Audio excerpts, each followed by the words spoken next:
The fork trembled in my hand as my father's words cut through the air like a blade. "You're such a failure, Emily." I sat frozen at the mahogany dining table, the same one where we'd shared countless family meals, but tonight felt different. Tonight, the familiar warmth of our family dinners had turned ice cold. My mother nodded in agreement, her lips pursed in that disapproving way I'd known my entire life. 29 years old, and what do you have to show for it? Dad continued, not even bothering to look up from his prime rib. Your sister Sarah just got another gallery showing. Real art, real success. The words hit me like physical blows. Here I was, having driven 3 hours from my apartment in downtown Denver to spend Sunday dinner with them, and this was my welcome.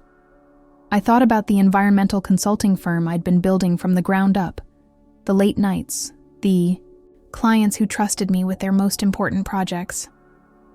None of it seemed to matter in this moment. Mom finally spoke, her voice carrying that familiar tone of casual cruelty disguised as concern. "We just worry about you, sweetheart. You're getting older, and we don't see you settling down or making anything of yourself. Sarah has such passion, such drive. Sarah. Always Sarah. The golden child who could do no wrong, even when she was borrowing money from our parents every month to fund her artistic vision. I'd been hearing about Sarah's superiority since we were children, but tonight it felt more suffocating than ever. I set my fork down carefully, my hand steadier than I felt inside. The chandelier above cast shadows across the table, and I found myself studying the pattern they made on the white tablecloth. Anything to avoid, looking directly at the disappointment in my parents' eyes. "I have a good job," I said quietly, though the words felt hollow even as I spoke them. Dad scoffed. "A job, yes. But where's the passion?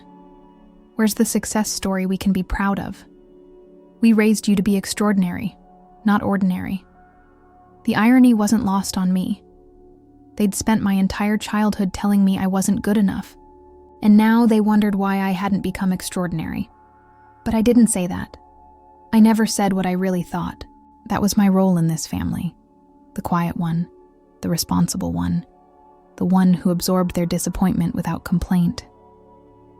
As I sat there, surrounded by the people who were supposed to love me unconditionally, I felt more alone than I ever had in my life. This dinner was about to become a turning point, though none of us knew it yet. Sitting there at that table, I couldn't help but remember how it all began. The pattern had been set so early that I'd almost forgotten there was ever a time when things might have been different. I was 7 when Sarah was born. Before her arrival, I'd been the center of my parents' universe, their bright, curious little girl who asked endless questions about everything from butterflies to stars. I still remember Dad lifting me onto his shoulders to see the 4th of July fireworks, telling me I was his special girl. Then Sarah came along, and suddenly I became background noise. It wasn't immediate. At first, I was just the helpful big sister, fetching diapers and singing lullabies. But as Sarah grew, something shifted. She was naturally charismatic, even as a toddler. She'd dance around the living room while I practiced violin, and guess who got the applause? She'd scribble colorful pictures while I worked on homework, and whose artwork went on the refrigerator. By the time I was in high school, the hierarchy was firmly established. I brought home straight A's, and they'd nod approvingly before asking if I'd seen Sarah's latest painting. I won academic awards, and they'd say, "That's nice, honey," before launching into stories about Sarah's natural talent. I learned to be the reliable one, the one who never caused problems, the one who cleaned up messes, literally and figuratively. When Sarah got in trouble at school for skipping class to pursue her artistic inspiration, I helped her with the makeup work. When she needed money for art supplies, I'd quietly slip her some of my babysitting earnings. I told myself it was love, that this was what good sisters did. In college, I threw myself into environmental science, driven by a genuine passion for protecting the planet, and a desperate need to prove myself worthy of attention, I graduated summa cum laude, landed an internship at a prestigious consulting firm, and worked my way up through sheer determination and 60-hour weeks. Meanwhile, Sarah dropped out of art school 3 times, each failure explained away by our parents as evidence of her sensitive artistic nature.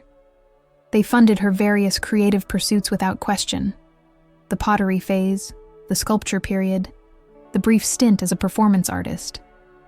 Each venture was met with enthusiasm and financial support.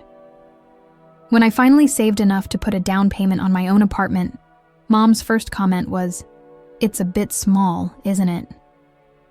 When Sarah announced she was moving to Santa Fe to find her artistic voice, they threw her a going-away party and promised to send monthly checks. The evening conversations during my visits home always followed the same script. Dad would talk about his golf game or work. Mom would share neighborhood gossip. Then they'd spend 20 minutes discussing Sarah's latest project, her struggles, her breakthroughs, her needs. I'd sit there, sipping wine, listening to them worry about her future while completely ignoring the fact that I'd built something solid and meaningful with my life. I'd started my own environmental consulting business 2 years ago, working with small municipalities and local businesses to develop sustainable practices. It was rewarding work that made a real difference. But when I tried to share my excitement about landing a new client or solving a complex waste management problem, their eyes would glaze over. "That's nice, dear," Mom would say before changing, the subject to Sarah's latest relationship drama or artistic crisis.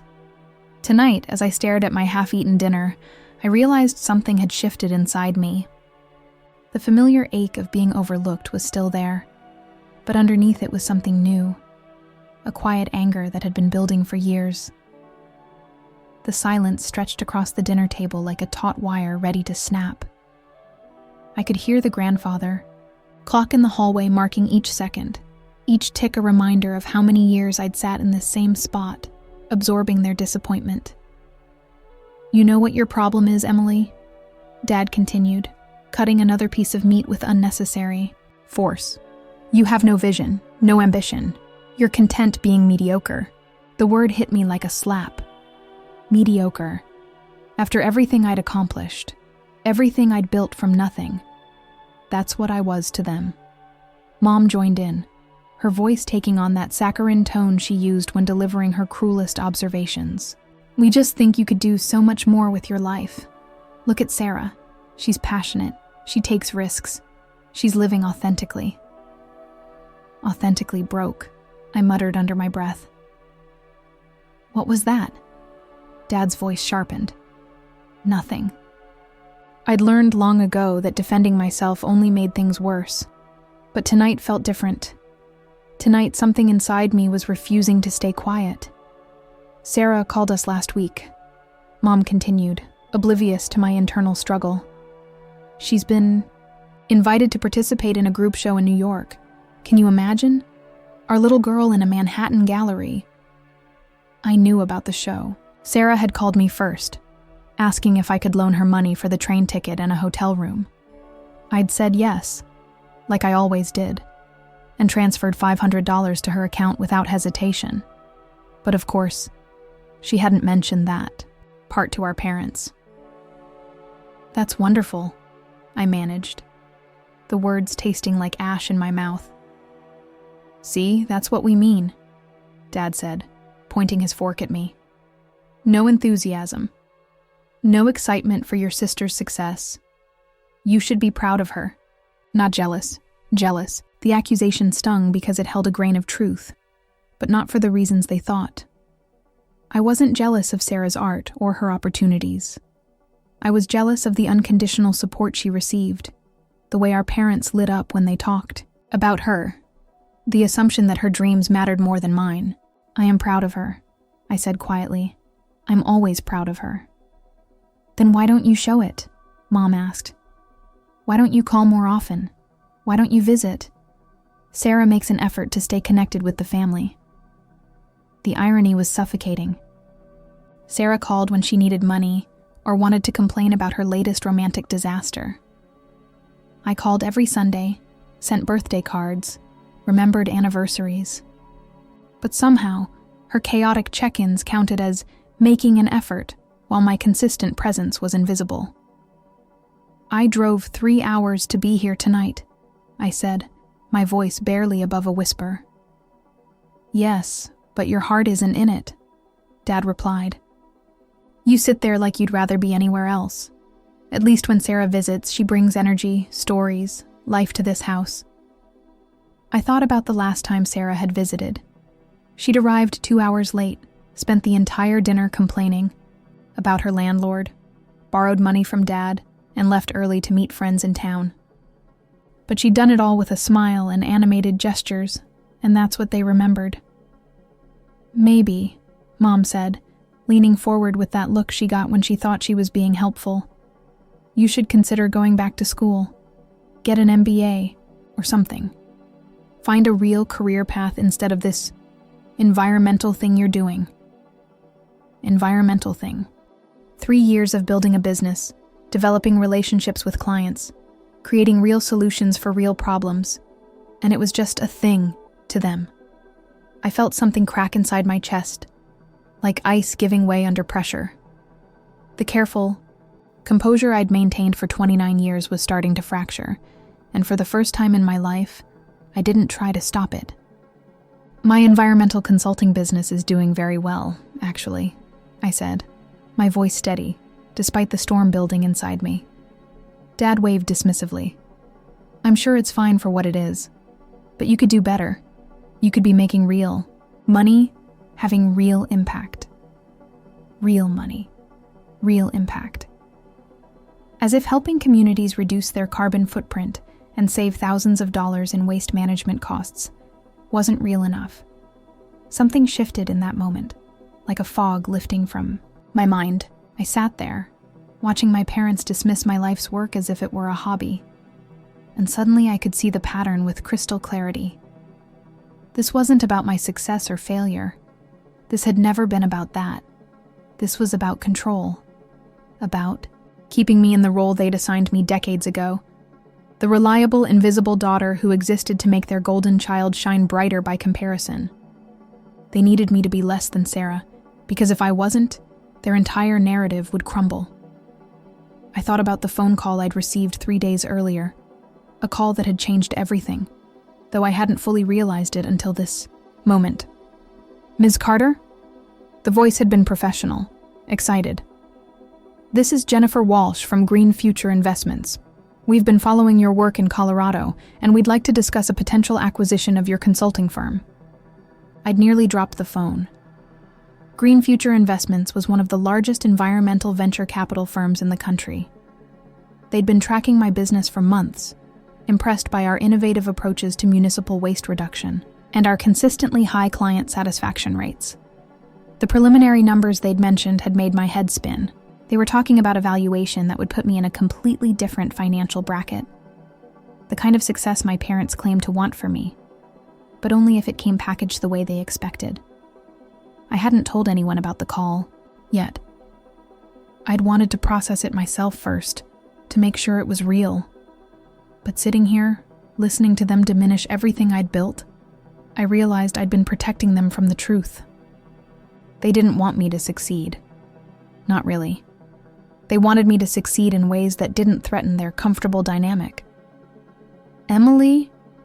Mom's voice cut through my thoughts. "Are you even listening to us?" I blinked, refocusing on their faces. Dad looked irritated, Mom concerned in that performative way she'd perfected.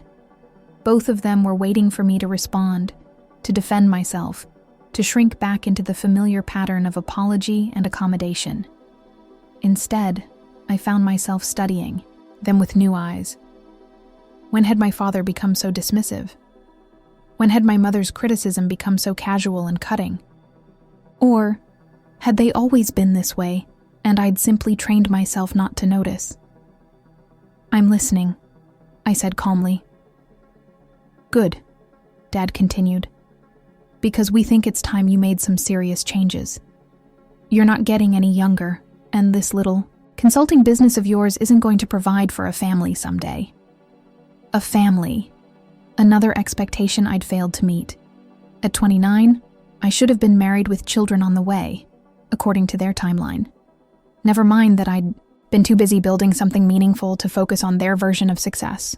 Your father's right, Mom added. Sarah may be artistic, but at least she's passionate about something.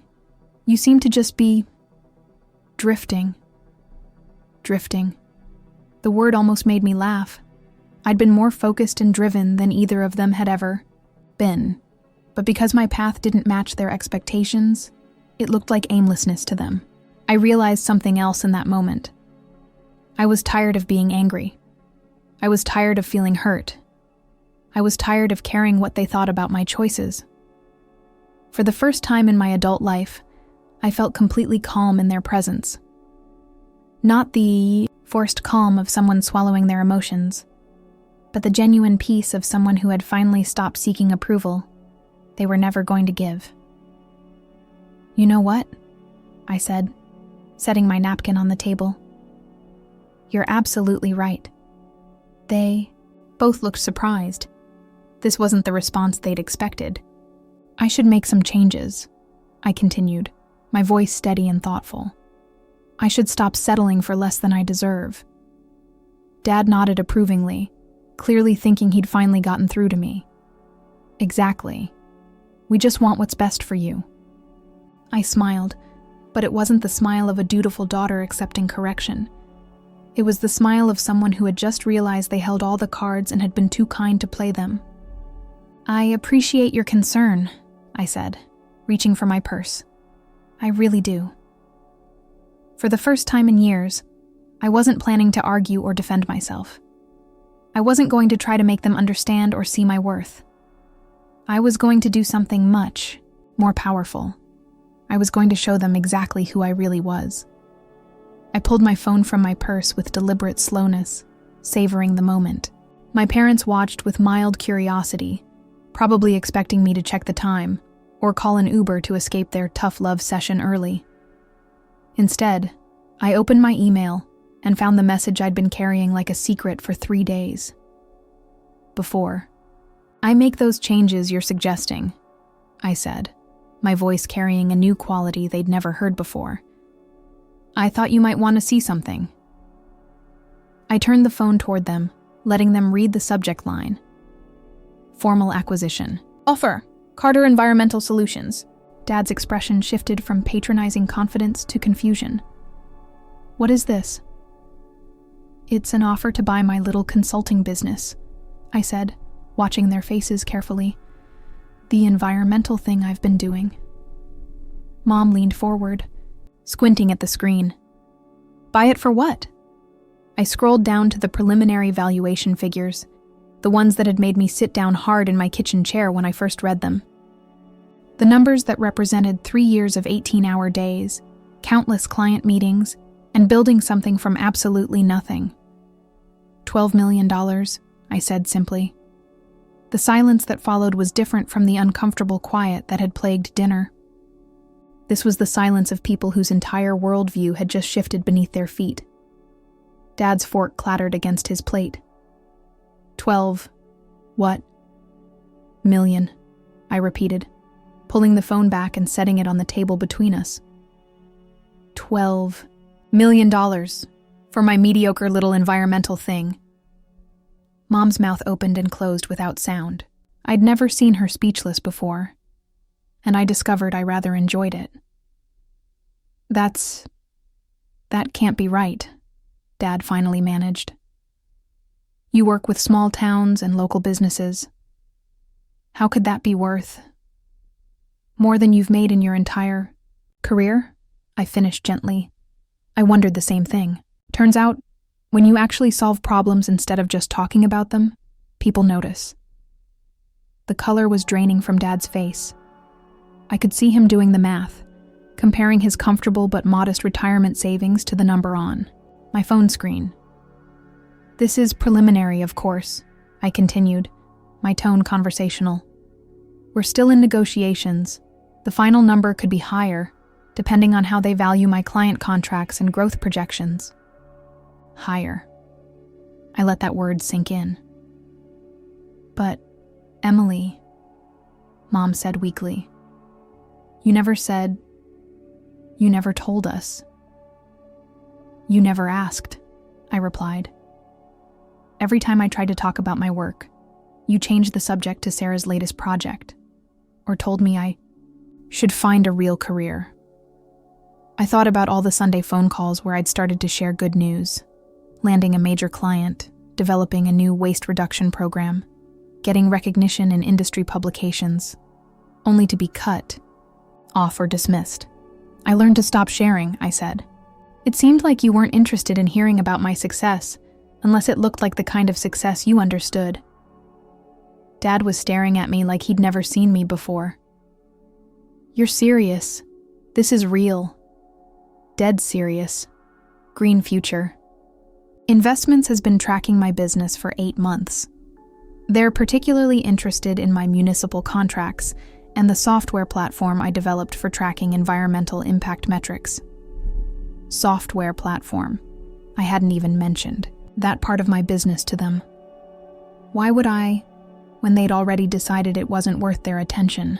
They think Carter Environmental Solutions could scale nationally within 2 years, I continued. Apparently, my approach to community-based sustainability programs is exactly what the market needs right now. The woman who 20 minutes ago had suggested I go back to school to find a real career path was now staring at her daughter who had built something worth more than most people earned in a lifetime. Sweetheart, Mom said, her voice taking on an entirely different tone.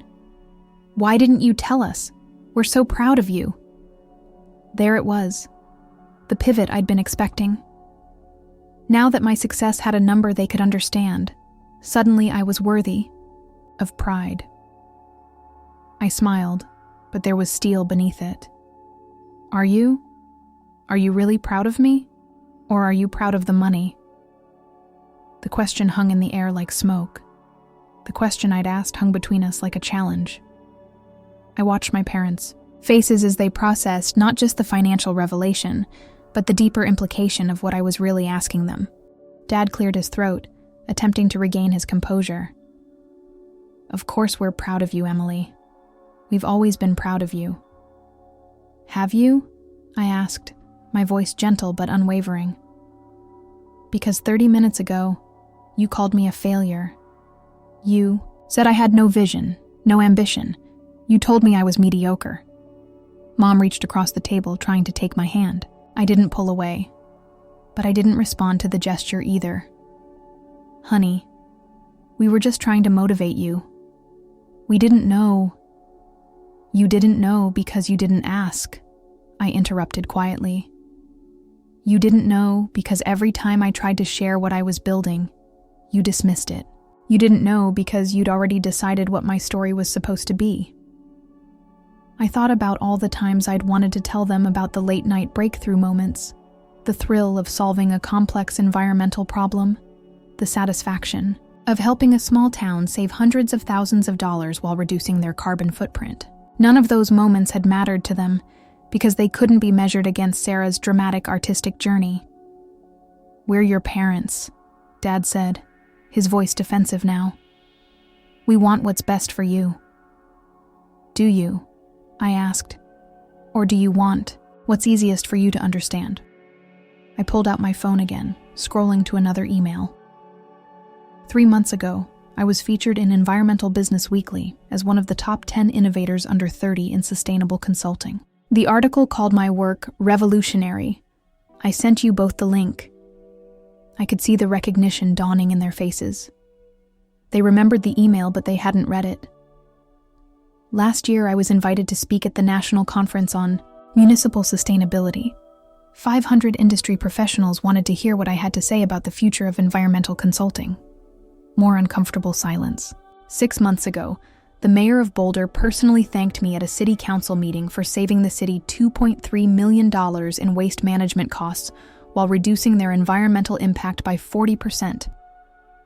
I set the phone down and looked directly at both of them. None of this was hidden. I shared it all with you.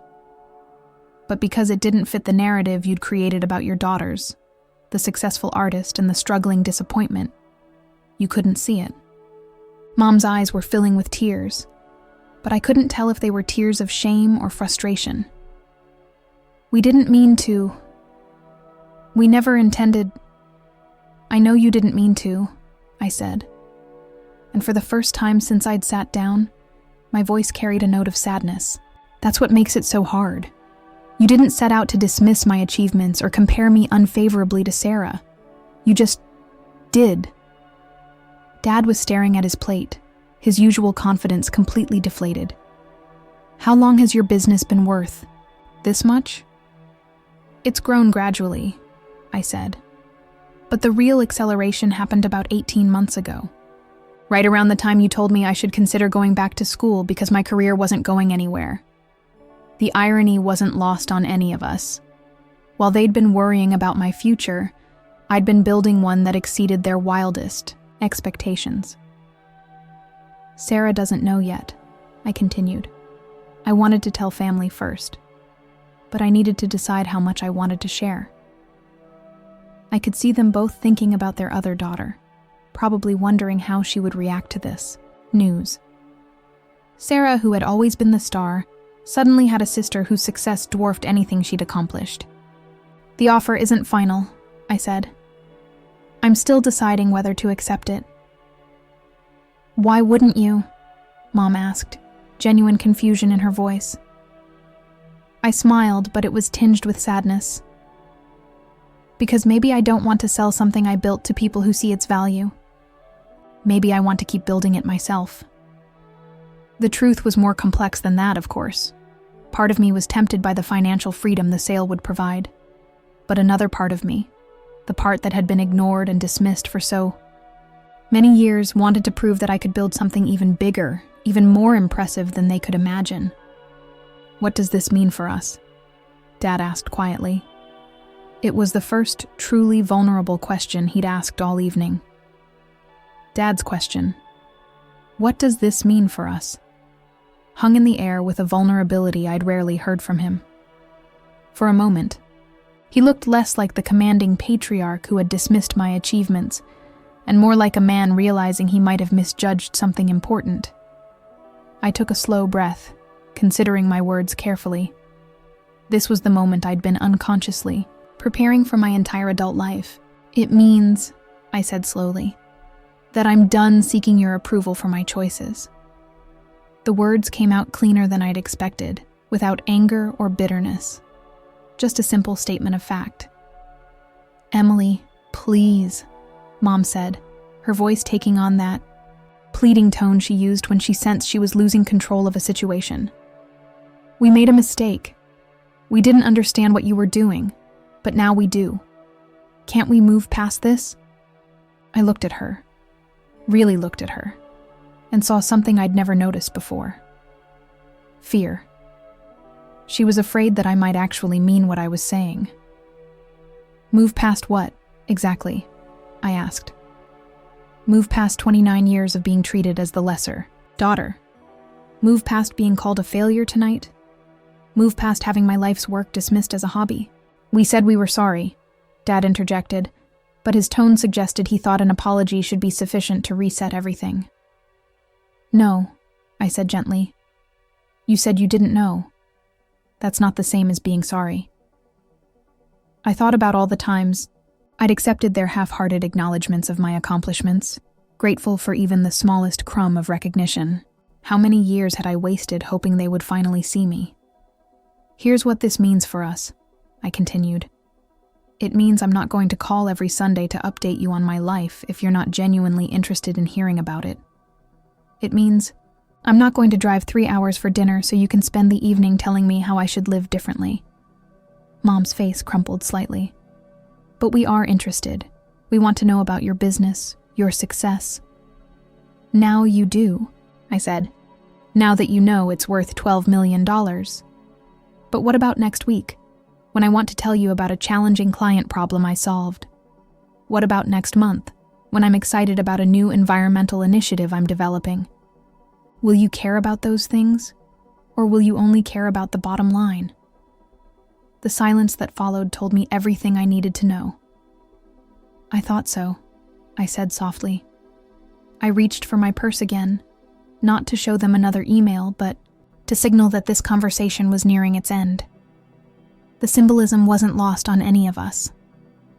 "I want you to understand something," I said, standing up from the table. "I don't need your money. I haven't needed it for years. I don't need your connections or your advice or your approval. I built something meaningful without any of that." Dad's face was a mixture of shock and something that might have been respect. "We know that now." "Do you?" I challenged. "Or are you just impressed by the number? Because if someone offered Sarah $12 million for one of her paintings tomorrow, would you suddenly decide I was the failure again?" The question hit its mark. I could see them both thinking about it, probably realizing they weren't sure of the answer. "I love you both," I said, and I meant it. "I love Sarah too, but I'm done arranging my life around your expectations and comparisons. I'm done making myself smaller so she can seem larger." I moved toward the door, then turned back one final time. "If you want to have a relationship with me going forward, it needs to be with the person I actually am, not the person you think I should be. I've spent too many years trying to earn something that should have been freely given." Mom stood up abruptly. "Where are you going?" "Home," I said simply. "To my life, the one I built while you weren't paying attention." I could hear the frustration in Dad's voice as he called after me. "Emily, we can work this out. We can do better." I paused at the doorway. "Maybe you can, but I'm not going to wait around to find out. I have a business to run and decisions to make, important ones." For the first time in my life, I was walking away from them instead of waiting for them to dismiss me. The difference felt monumental. The cool evening air hit my face as I stepped out of my childhood home, and for the first time in hours, I could breathe freely. I didn't look back at the house where I'd spent countless dinners swallowing my pride and minimizing my accomplishments. Tonight, I'd finally said what needed to be said. My hands were steady as I unlocked my car, a far cry from the trembling I'd felt at the dinner table just an hour before. The transformation felt surreal, like I'd walked into that house as one person and emerged as someone entirely different. As I drove through the familiar neighborhoods of my hometown, my phone buzzed with text messages. I didn't need to look to know they were from my parents. Part of me was curious about what they were saying, but a larger part of me felt a strange sense of peace about not knowing. For once, their reactions weren't my primary concern. The 3-hour drive back to Denver gave me time to process what had just happened. I rolled down the windows and let the night air clear my head as I replayed the evening's events. Every word I'd spoken had felt like shedding a layer of skin I'd outgrown years ago. I thought about the Emily who had driven the same route in the opposite direction just a few hours earlier. She'd been nervous about seeing her parents, hoping maybe this time would be different. She'd been carrying the secret of her success like a burden, unsure whether sharing it would finally earn her the recognition she'd craved her entire life. That Emily felt like a stranger to me now. My phone rang through the car's Bluetooth system. Sarah's name appeared on the dashboard display. I almost declined the call, but curiosity got the better of me. "Em?" Sarah's voice filled the car, tight with concern. "Mom just called me. She's really upset. She said you guys had some kind of fight." I smiled grimly. Of course they'd called Sarah first. Even in crisis, the family dynamics remained predictably intact. "We had a conversation," I said carefully. "A long overdue one. She said something about your business being worth millions. That can't be right." There it was, the disbelief I'd expected. Even Sarah, who knew me better than our parents did, couldn't immediately accept that I might have achieved something significant. "It's right," I said simply. Silence filled the car for several seconds. "Holy shit, Em," Sarah finally whispered. "Are you serious? $12 million? That's the preliminary offer, yes." Another long pause. I could practically hear her processing this information. trying to reconcile it with her understanding of our family hierarchy. "Why didn't you tell me?" she asked, and there was genuine hurt in her voice. The question caught me off guard. Of everyone in my family, Sarah was the one I'd expected to be least affected by my news. We'd maintained a cordial but distant relationship over the years, communicating mainly through holiday visits and the occasional crisis management. "I don't know," I admitted. "I guess I wasn't sure how you'd react." "How I'd react?" This is incredible. I'm so proud of you." The words should have warmed me, but instead, I felt a familiar skepticism. Sarah's enthusiasm felt genuine, but I found myself wondering if it would last beyond the novelty of the number. "Mom said you left angry," Sarah continued. "She's worried you hate them." I considered that. Did I hate them?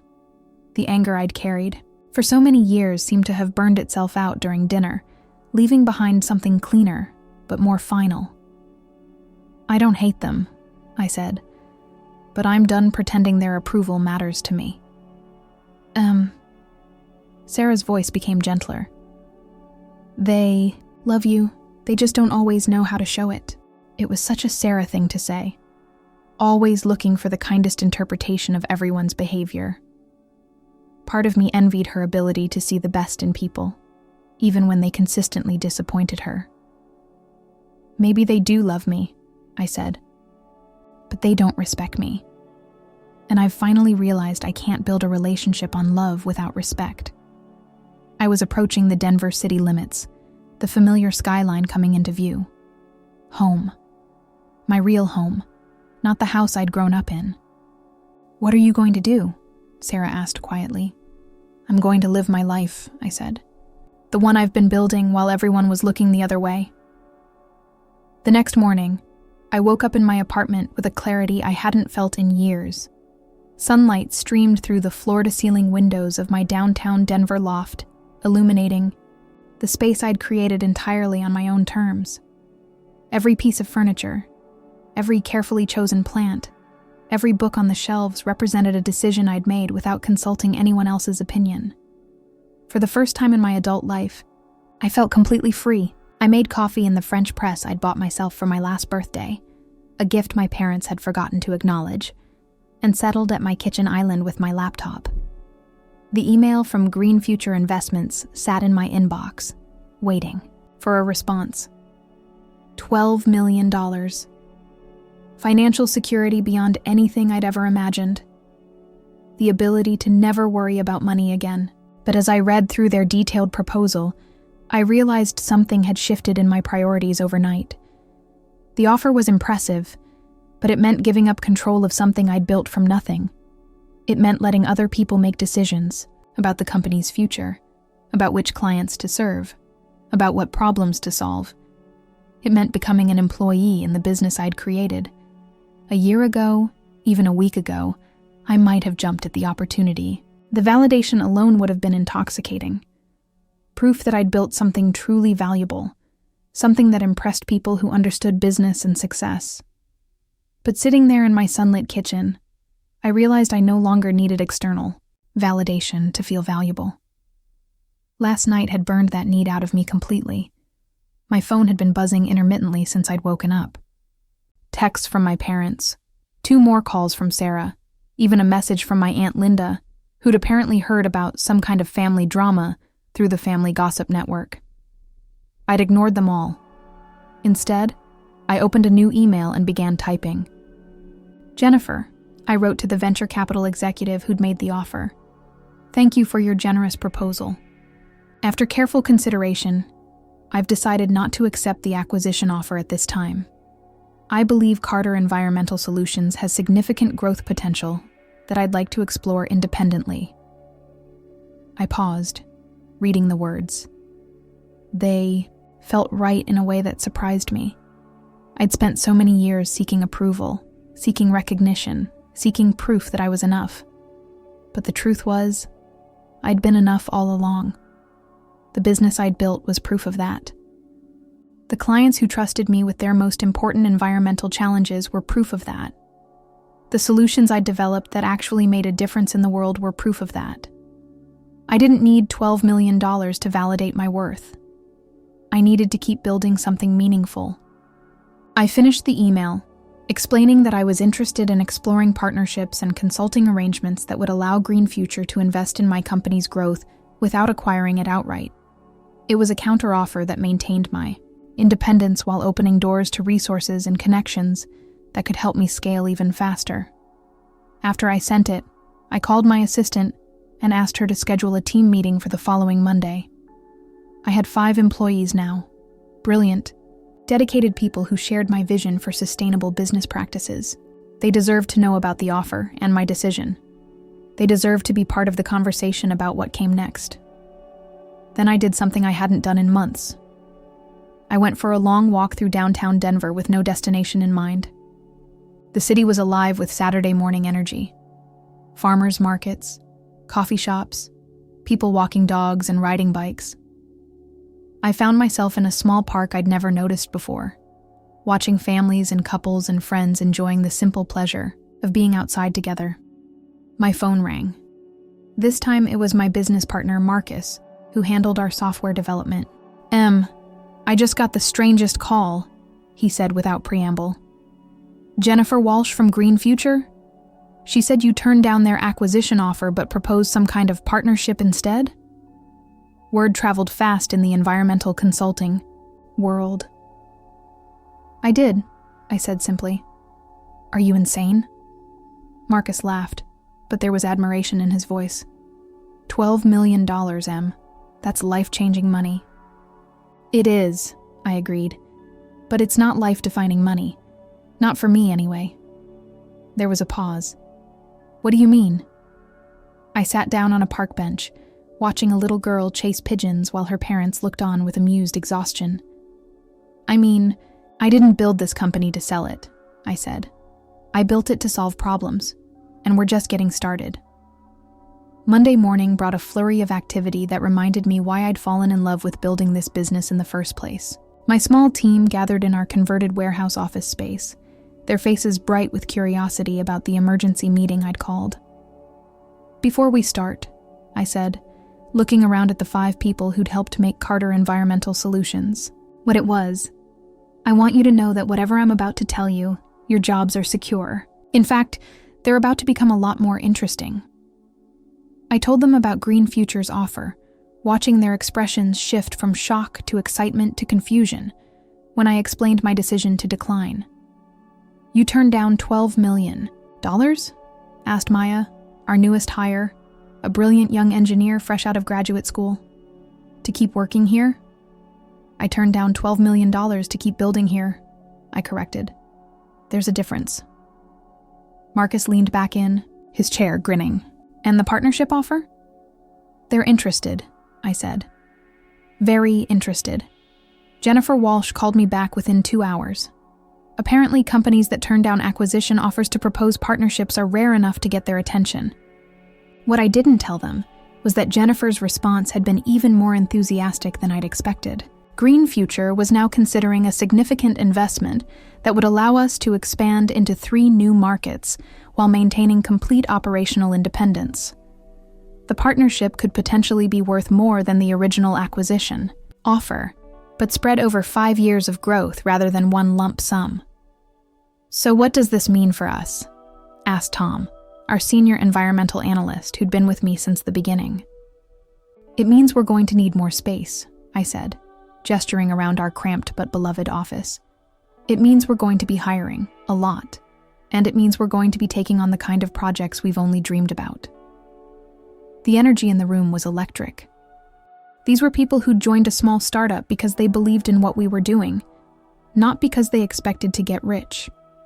The opportunity to do more of what they loved, at a larger scale, was exactly the kind of reward they valued. "There's something else," I continued. "I've been thinking about our company culture, about what kind of organization we want to be as we grow. And I've decided to implement a profit-sharing program. Everyone in this room is going to own a piece of what we build going forward." The silence that followed was different from the shocked silence at my parents' dinner table. This was the silence of people processing unexpected good news. "Are you serious?" Maya whispered. dead serious, I said. You've all invested your talent and energy in this company. You should share in its success. After the meeting, I walked back to my office feeling more energized than I had in months. My phone showed 17 missed calls and 32 unread text messages, mostly from family members who'd now heard various versions of the story from my parents. I ignored them all.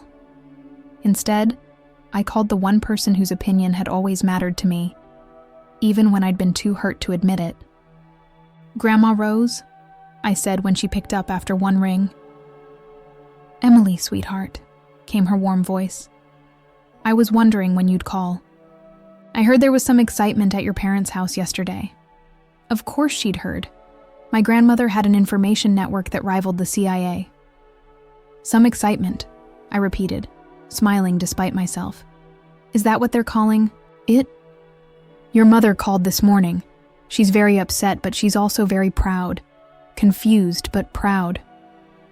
I could picture my grandmother in her sunny kitchen, probably making tea and taking notes on the family drama with the detached interest of someone who'd survived 86 years of Carter family dynamics.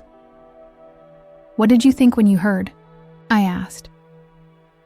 "I thought it was about time," she said without hesitation. "I've been waiting 30 years for someone in this family to tell your parents they were being ridiculous about you girls." The bluntness of her response surprised a laugh out of me. 30 years? Emily, honey, I watched your father dismiss your accomplishments when you were 10 years old and won the science fair. I watched your mother fuss over Sarah's finger paintings while ignoring your honor roll certificates. I've been biting my tongue for decades. Why didn't you say anything?" "Because it wasn't my place," she said simply. "And because you needed to figure out your own worth, not have someone else tell you what it was." I felt tears prick my eyes. "I think I'm finally starting to understand it." "Good," she said firmly. "Now tell me about this business of yours. Your mother said something about $12 million, but she was talking so fast I couldn't make sense of it." For the next hour, I told my grandmother everything. About building the company, about the challenges and successes, about the acquisition offer and my decision to turn it down. She listened without interrupting, asking thoughtful questions that showed she understood both the business implications and the personal significance of what I'd accomplished. "You know what I'm most proud of?" she said when I finished. "What?" "That you chose to keep building instead of cashing out. Money is nice, honey, but purpose is rarer." It was exactly what I needed to hear. 3 weeks later, my parents showed up at my office unannounced. I was in the middle of a video conference with potential clients in Portland when my assistant knocked on my door, her expression apologetic and slightly bewildered. "Your parents are here," she whispered. "They say it's important." I finished my call and took a moment to center myself before walking to the reception area. Dad stood near the window, taking in the view of downtown Denver and the mountains beyond. Mom sat rigidly in one of our recycled material chairs, clutching her purse like a lifeline. They both looked smaller than I remembered. "This is unexpected," I said, my voice professionally polite. "Emily," Dad began, his usual commanding tone replaced by something I'd never heard before, uncertainty. "We need to talk." "You could have called," I pointed out, "or answered one of the 17 messages I never returned." Mom winced at that, but Dad pressed on. This was too important for a phone call. I led them to my office, acutely aware of how the space reflected everything I'd built without their input. Awards on the walls from environmental organizations they'd never heard of. Photos with clients and team members they'd never met. A life they'd been excluded from by their own choices. "Nice office," Mom said, and I could hear her trying to inject warmth into her voice. "Thank you," I replied, settling behind my desk. The physical barrier felt necessary. "What brings you to Denver?" Dad cleared his throat, clearly uncomfortable with the formal tone I was maintaining. "We've been thinking about what happened at dinner. About what you said." "And?" And we think you might have been right. About some things. The admission hung in the air between us. It was more than I'd ever expected from him, but also somehow less than I needed. Some things? I repeated. Mom leaned forward. Emily, we know we made mistakes. We know we didn't always appreciate what you were doing, but we love you, and we want to fix this. How? I asked simply. They exchanged glances, clearly having rehearsed this conversation. We want to be more involved in your life, Dad said. We want to understand your business, support your success. Now that you know it's worth millions, I added quietly. That's not fair, Mom protested. We're proud of what you've accomplished. Are you proud of what I've accomplished? Or are you proud of what it's worth? The question I'd asked at dinner had become my litmus test for every interaction with them. Their answer would determine everything. Dad shifted uncomfortably. Does it matter? We're here, aren't we? We're trying. It matters to me, I said. It matters because I've spent my entire life trying to earn something from you that I now realize I can't actually earn. Your respect, your interest, your genuine pride in who I am, rather than what I've achieved. I stood up and moved to the window, looking out at the city I'd chosen to call home.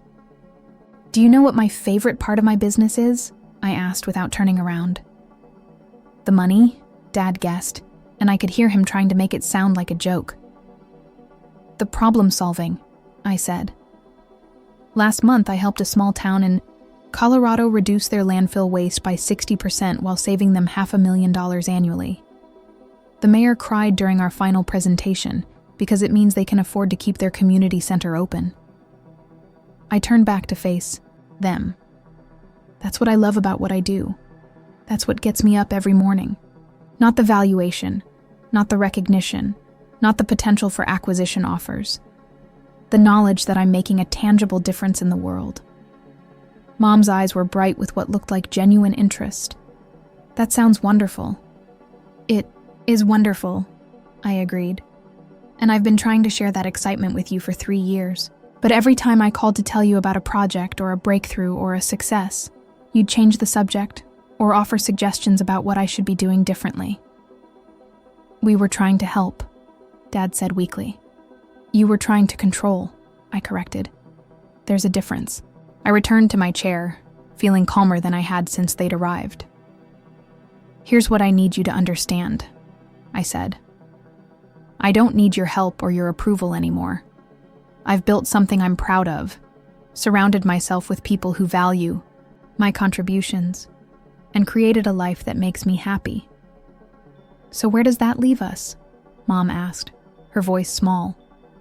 That depends, I said. Are you here because you want to have a real relationship with me? Or are you here because you're uncomfortable with the idea that I might not need you anymore? The silence that followed was the longest of our conversation. The silence stretched between us until Dad finally spoke, his voice quieter than I'd ever heard it. We're here because we realized we might lose you. It was the most honest thing he'd said to me in years. And that scares us, Mom added, her composure finally cracking. Emily, you're our daughter. We don't want to lose you over our mistakes. I studied their faces, searching for the manipulation I'd grown accustomed to, but found only genuine fear and regret. For the first time in our conversation, they looked like parents who were actually concerned about their child, rather than their own comfort. You're not going to lose me, I said softly. But the relationship we had before, that's already gone. Dad flinched as if I'd struck him. I spent too many years trying to be the daughter you wanted instead of being myself, I continued. I'm not going back to that. What do you want from us? Mom asked. And for once she seemed genuinely interested in the answer. I considered the question carefully. What did I want from them? I want you to be curious about my life, not judgmental. I want you to ask about my work because you're interested, not because you think it needs fixing. I want you to stop comparing me to Sarah and start seeing me as my own person. I paused, watching their faces. And I want you to understand that I don't need your approval anymore. If you choose to give it, wonderful. If you don't, that's your loss, not mine. Dad was quiet for a long moment. We can try to do that. Can you? I asked. Because trying isn't enough anymore. Either you want to know me as I actually am, or you don't. Either you respect the choices I've made, or you don't. There's no middle ground left. Mom reached across the desk, and this time, I let her take my hand. We want to know you, she said simply. The real you. We're just not sure we know how anymore, but it was the first completely honest thing she'd said to me in years. Then we start over, I said. No expectations, no comparisons, no assumptions about who I should be or what I should want. We start with who I am right now, today, and we build from there. Can you forgive us? Dad asked. I smiled, and it was the first genuine smile I'd given them since they'd arrived. I already have, I said. But forgiveness doesn't mean going back to the way things were. It means we get to choose what comes next. 6 months later, I found myself sitting in a restaurant in downtown Denver, watching my parents try to navigate a completely different kind of conversation with me. Tell me about the Portland project, Dad said, leaning forward with what appeared to be genuine interest. You mentioned they're implementing your waste reduction program citywide? It was the third time he'd asked a follow-up question about my work, and I could see him making a conscious effort to listen, rather than immediately offer suggestions or criticism. The pilot program exceeded all their projections, I said, still slightly amazed that he wanted to hear the details. We reduced their organic waste by 78% in 6 months, which translated to annual savings of $3.2 million. Mom set down her wine glass. How does that work exactly? I mean, how do you convince an entire city to change how they handle waste?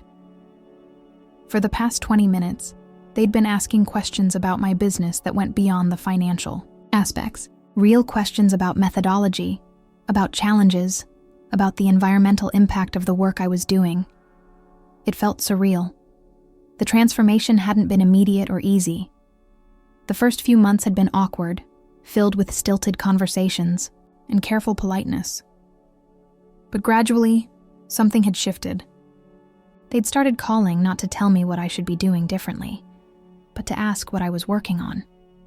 They'd begun sharing details about their own lives without immediately turning the conversation to Sarah's latest drama. Sarah's coming to visit next month, Mom said, as if she'd read my thoughts. She wants to see your office, meet your team. How does she feel about everything? I asked. Sarah and I had talked several times since that night after dinner, but our conversations had been tentative, both of us navigating this new dynamic carefully. She's proud of you, Dad said simply, and maybe a little intimidated. The admission surprised me. Intimidated? She spent so many years being the family success story, Mom explained. I think she's struggling to figure out where she fits now that we're not constantly comparing you two. It was the first time either of them had acknowledged the comparison trap they'd created. There was never supposed to be competition between us, I said quietly. There was room for both of us to succeed. We know that now, Dad said.